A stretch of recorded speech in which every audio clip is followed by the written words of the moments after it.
ಅಕ್ರಮ ಮರಳುಗಾರಿಕೆ ವಿರುದ್ಧ ಧ್ವನಿ ಎತ್ತಿದ್ದಕ್ಕೆ ಪಿಎಸ್ಐ ಪ್ರಸಾದ್ ನನ್ನ ಮೇಲೆ ಹಲ್ಲೆ ಮಾಡಿ ಕರ್ತವ್ಯಕ್ಕೆ ಅಡ್ಡಿಪಡಿಸಿದ್ದೇನೆಂದು ಸುಳ್ಳು ಪ್ರಕರಣ ದಾಖಲಿಸಿ ಜೈಲಿಗೆ ಕಳಿಸಿದ್ದರು ಎಂದು ಸಾಮಾಜಿಕ ಕಾರ್ಯಕರ್ತ ಬಿವಿ ವಿನಯ್ ಕುಮಾರ್ ತಿಳಿಸಿದರು. ಸುದ್ದಿಗೋಷ್ಠಿಯಲ್ಲಿ ಮಾತನಾಡಿದ ಅವರು, ಈ ಬಗ್ಗೆ ಪ್ರಕರಣ ಕೈಗೆತ್ತಿಕೊಂಡ ಜಗಳೂರು ಜೆಎಂಎಫ್ಸಿ ನ್ಯಾಯಾಲಯದ ನ್ಯಾಯಾಧೀಶರಾದ ಆರ್ ಚೇತನ್ ಅವರು ಆರೋಪಿತ ಅಪರಾಧ ಮಾಡಿರುವುದು ಕಂಡು ಬಂದಿಲ್ಲವೆಂದು ಪ್ರಕರಣ ಖುಲಾಸೆ ಮಾಡಿದ್ದಾರೆ ಎಂದರು. 2016ರಲ್ಲಿ ಜಗಳೂರು ಪೊಲೀಸ್ ಠಾಣೆಯಲ್ಲಿ ಕರ್ತವ್ಯ ನಿರ್ವಹಿಸುತ್ತಿದ್ದ ಪಿಎಸ್ಐ ಪ್ರಸಾದ್ ನೈಸರ್ಗಿಕ ಸಂಪತ್ತಾಗಿರುವ ಮರಳನ್ನು ತಿಂಗಳ ವಂತಿಗೆ ಪಡೆದು ಪೊಲೀಸ್ ರಕ್ಷಣೆಯಲ್ಲಿ ನಡೆಸುತ್ತಿದ್ದು, ಅಕ್ರಮ ಸಾಗಾಣಿಕೆ ಬಗ್ಗೆ ಪೊಲೀಸ್ ಇಲಾಖೆಯ ಉನ್ನತ ಅಧಿಕಾರಿಗಳಿಗೆ ಲಿಖಿತ ದೂರು ನೀಡಲಾಗಿತ್ತು. ಇದರಿಂದ ವೈಯಕ್ತಿಕ ದ್ವೇಷವಿಟ್ಟುಕೊಂಡು ಪದವೀಧರನಾದ ನನ್ನ ಮೇಲೆ ಹಲ್ಲೆ ನಡೆಸಿ ಕರ್ತವ್ಯಕ್ಕೆ ಅಡ್ಡಿಪಡಿಸಿದ್ದಾರೆಂದು ಆರೋಪಿಸಿ ಪ್ರಕರಣ ದಾಖಲಿಸಿ ಜೈಲಿಗೆ ಕಳಿಸಿದ್ದರು ಎಂದರು.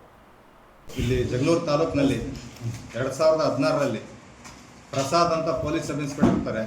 ಪ್ರತಿ ತಿಂಗಳು ಒಂದು 15ರಿಂದ 20 ಟ್ಯಾಕ್ಟರಿಗಳು ಇಟ್ಬಿಟ್ಟು ನೈಸರ್ಗಿಕ ಸಂಪತ್ತಾದಂಥ ಮರಳು ತಿಂಗಳ ವಂತಿಗೆ ಪಡೆದು ಪೊಲೀಸ್ ರಕ್ಷಣೆಯಲ್ಲಿ ನಡೆಯುತ್ತಿರುವ ಅಕ್ರಮ ಮರಳು ಸಾಗಾಣಿಕೆ, ಇದರ ಬಗ್ಗೆ ನಾನು ಒಬ್ಬ ಸಾಮಾಜಿಕ ಹೋರಾಟಗಾರನಾಗಿ, ಪದವೀಧರನಾಗಿ, ಒಬ್ಬ ಪ್ರಜ್ಞಾವಂತ ಪ್ರಜೆಯಾಗಿ ಇದರ ಬಗ್ಗೆ ಉನ್ನತ ಅಧಿಕಾರಿಗಳಾದಂಥ SP ಮತ್ತು IGP ಪೊಲೀಸ್ ಇಲಾಖೆಯ ಪೂರ್ವ ವಲಯದ IGP ಸಾಹೇಬರು, ಕರ್ನಾಟಕ ರಾಜ್ಯ ಮಾನವ ಹಕ್ಕು ಆಯೋಗದ ಅಧ್ಯಕ್ಷರು ಮತ್ತು ಪೊಲೀಸ್ ಮಹಾನಿರ್ದೇಶಕರು ಬೆಂಗಳೂರು ನೃಪತುಂಗ ರಸ್ತೆ, ಇಷ್ಟು ಜನಕ್ಕೆ ನಾನು ಲಿಖಿತ ದೂರನ್ನು ಹಾಕ್ತೀನಿ.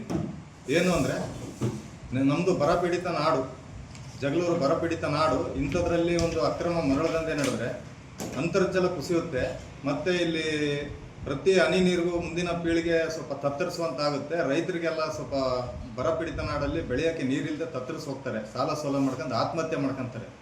ಈ ಪ್ರಕೃತಿ ವಿಕೋಪ ನಾಶನ ತಡೆಯೋದಕ್ಕಾಗಿ ನಾನು ಉನ್ನತ ಅಧಿಕಾರಿಗಳಿಗೆ ಲಿಖಿತ ಅರ್ಜಿ ಬರೆದಿದ್ದ ಕಾರಣ ನನ್ನ ಮೇಲೆ PSI ಪ್ರಸಾದ್ ಅವರು ಮನೆ ಹತ್ರ ಬಂದು ದೌರ್ಜನ್ಯ ಮಾಡ್ತಾರೆ ಸರ್. ಸ್ಟೇಷನಿಗೆ ಕರೀತಾರೆ, ನನ್ನ ಬೆರಳಚ್ಚುಗಳನ್ನೆಲ್ಲ ಬಲವಂತವಾಗಿ ತಗೊಂತಾರೆ. ನಿನ್ನ ರೌಡಿ ಶೀಟರ್ ಮಾಡ್ತೀವಿ, ಇದೇ ಥರ ಮಾಡಿದ್ರೆ ಅಂತೇಳಿ ಹಿಂಸೆ ಕೊಡ್ತಾರೆ ಸರ್. ಇದನ್ನು ನಾವು ಉನ್ನತ ಅಧಿಕಾರಿಗಳಿಗೆ ಬರೆದಿದ್ದಕ್ಕೆ ನಮ್ಮನ್ನು 3/10/16 ಇಂದ 5/10/16 ಠಾಣೆಯಲ್ಲಿ ಅಕ್ರಮದಲ್ಲಿರಿಸ್ಬಿಟ್ಟು ಮರಣಾಂತಿಕವಾಗಿ ಹಲ್ಲೆ ಮಾಡಿ ನಮ್ಮ ಮೇಲೆ ಕರ್ತವ್ಯ ಕಡ್ಡಿಪಡಿಸಿದೆ ಅಂತ ಭಾರತ ದಂಡ ಸಂಹಿತೆ 353, 506, 504 ರೀತಿಯ IPC ರೀತಿಯ ಸುಳ್ಳು ಪ್ರಕರಣ ದಾಖಲಿಸ್ತಾರೆ. ಈ ಎಲ್ಲ ಘಟನಾವಳಿಗಳಿಂದ ನಾನು ಕರ್ನಾಟಕ ರಾಜ್ಯ ಮಾನವ ಹಕ್ಕು ಆಯೋಗದಲ್ಲಿ ಪ್ರಕರಣ ದಾಖಲಿಸ್ತೀನಿ. ದೂರನ್ನ ಸುದೀರ್ಘವಾಗಿ ವಿಚಾರಣೆ ಮಾಡಿಬಿಟ್ಟು ಕರ್ನಾಟಕ ರಾಜ್ಯ ಮಾನವ ಹಕ್ಕುಗಳ ಆಯೋಗ ಪ್ರಸಾದ್ PSI ಅವರಿಗೆ 60,000 ದಂಡ ವಿಧಿಸುತ್ತೆ 2019ರಲ್ಲಿ. ಅದನ್ನು ಪೊಲೀಸ್ ಇಲಾಖೆ SP ಅವರು ವಿಚಾರಣೆ ನಡೆಸ್ಬಿಟ್ಟು PSI ಪ್ರಸಾದ್ ಅವರಿಗೆ 30,000 ದಂಡ, 6 ಜನ ಪೇದೆಗಳಿಗೆ ತಲಾ 5,000 ದಂಡ ವಿಧಿಸುತ್ತಾರೆ. 60,000 ಎನ್ಕ್ವೈರಿ ಆದಮೇಲೆ ನನ್ನ ಅಕೌಂಟಿಗೆ SP ಅವರು ಟ್ರೆಜರಿಯಿಂದ ಬರುತ್ತೆ. ದಿನಾಂಕ 21/12/2019ರಲ್ಲಿ ನನ್ನ ಅಕೌಂಟಿಗೆ ಬೆಳಿಗ್ಗೆ 11:15ಗೆ 60,000 ಬೀಳುತ್ತೆ SP ಟ್ರೆಜರಿಯಿಂದ.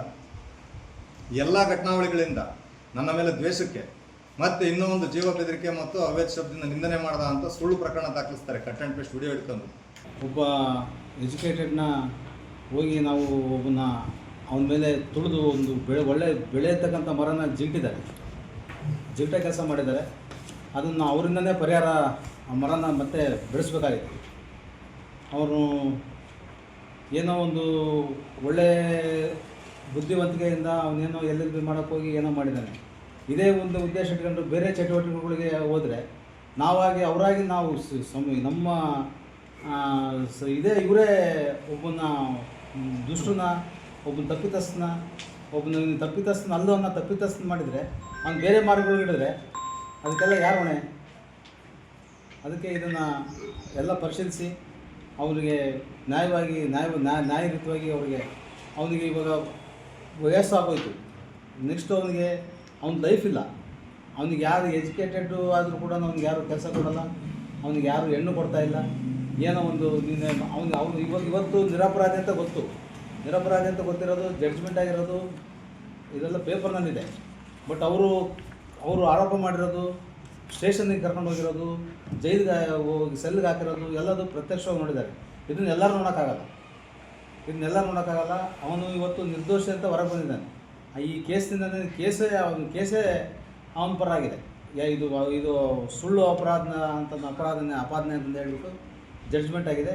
ಇದಕ್ಕೆ ಸರಿಯಾದ ಪರಿಹಾರ ಅವರು ತಪ್ಪು ಮಾಡಿದ್ರೆ ಅವನಿಗೆ ನೆಕ್ಸ್ಟ್ ಫ್ಯೂಚರ್ಗೆ ಮಾಡಿಕೊಡ್ಬೇಕು. ಇದಕ್ಕೆ ನೀವೆಲ್ಲರೂ ಸಹಕಾರ ಕೊಟ್ಟು ಅವ್ರು ತಪ್ಪು ಮಾಡಿಸಿದವ್ರಿಗೆ, ಸುಮ್ಕೆ ತಪ್ಪು ಮಾಡಿದಾನೆ ಅಂತೇಳಿ ಆರೋಪ ಮಾಡಿದವ್ರಿಗೆ ದಂಡ ವಿಧಿಸಿ ಅವ್ರದ್ದು ಏನು ಶಿಸ್ತು ಕ್ರಮ ಕೈಗೊಂಡು ಅವನಿಗೆ ಏನಾದರೂ ಒಂದು ಹೆಲ್ಪಿಂಗ್ ಮಾಡೋದಿದ್ರೆ ಮಾಡಿಸ್ಬೇಕು.